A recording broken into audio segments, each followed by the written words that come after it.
Here are some of the potatoes that were ready to be picked, and there's some really good sized ones there, so I'm quite pleased about that. We've got a couple of patches, and we did plant them at different times, so they wouldn't be all ready at once, but with my next lot I'm going to be canning some up and putting them onto my shelf. But these here we will use for our dinner. They're in a cardboard box in my storeroom, which is nice and cool, and these will last for a while in here.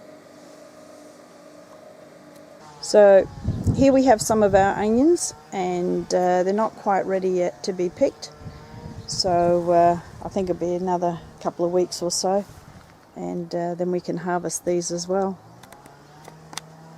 Here we've got some beetroot, and they are ready for the picking. Now, I don't know if you know, guys, but the leaves are absolutely delicious. You can eat the leaves. Just use them like you do your spinach. Oh, there's a big one. So I can harvest some of these very shortly as well. So we have got some more cabbages in the polytunnel, and a row of carrots. So I'll be picking some of those as well. So everything's turned out really great, even though we did have more produce last year. There was just, this year, just something didn't seem right, and but I'm happy with what we're picking so far. So here is the broad beans, and we've got a really good crop, and guys, the leaves on the broad beans are edible, okay? I was surprised at quite a few people when I posted this on my Facebook page. They didn't really know, and so just treat it as you would your spinach. Now our coriander has grown wild, absolutely wild. I've got quite a few patches all over the garden, and we have harvested a huge jar of seeds. It's been really great. So I'm here in the greenhouse, and Jeffrey's been growing some tomatoes in here over winter, and he's just used an old bathtub there, and some of the bees weren't getting in here, so he went around and he hand pollinated them, and there we have, we've got tomatoes, which is really good.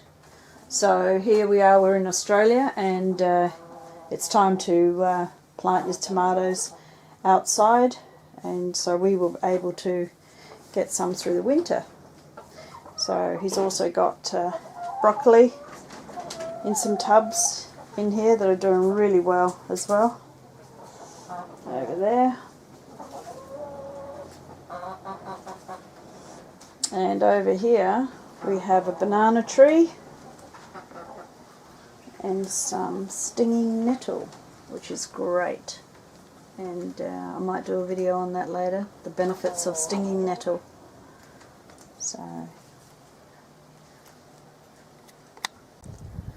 So guys, I just wanted to show you what I did with the outer leaves when I harvested my cabbages.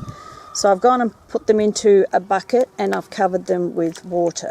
I put a lid on them, and I just let them soak for about a week, and what you'll be left with is this lovely green sludge that you can pour onto your plants, and they will absolutely love it.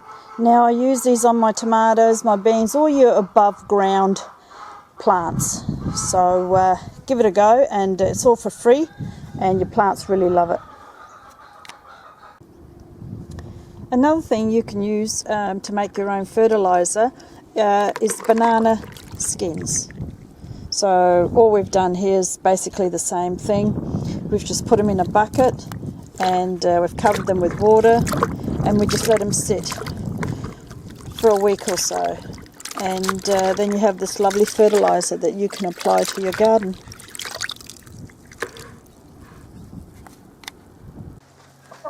Here are my girls. They follow me everywhere.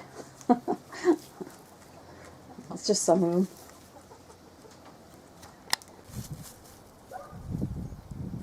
They're all scratching away.